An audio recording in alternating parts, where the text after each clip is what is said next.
Hello and welcome back to my channel. A few days ago I wrote an article about vCenter server vulnerability VMSA 2024-0019. So without further ado and going into the details, let's remediate that vulnerability.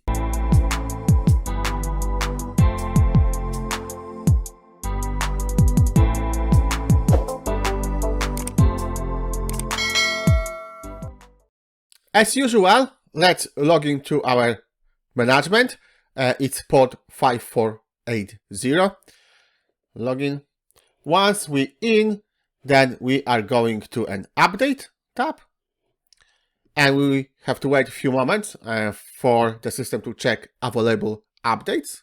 We see there's a new update 803.400 and it's a critical severity. So let's highlight if you have more than this one. It should be October 17th. And let's click on the stage and install. You have to accept terms and conditions. Click next. You may see some warnings, so read through the warnings. For me, I can just ignore and continue.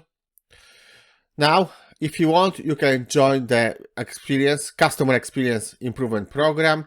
I will not join for now. And now, that's very important. You have to have a backup. You don't, but the best practice is to have one. I already have one, so I can check and click finish. Now, as you see, its estimate downtime is about 25 minutes, and I will not hold you for full 25 minutes. Thanks to the matching of editing video, you will see the results very soon. However, before I do that, please don't forget to like and subscribe this channel, share with your friends, and follow me on X.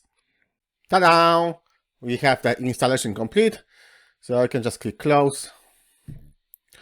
And a quick validation.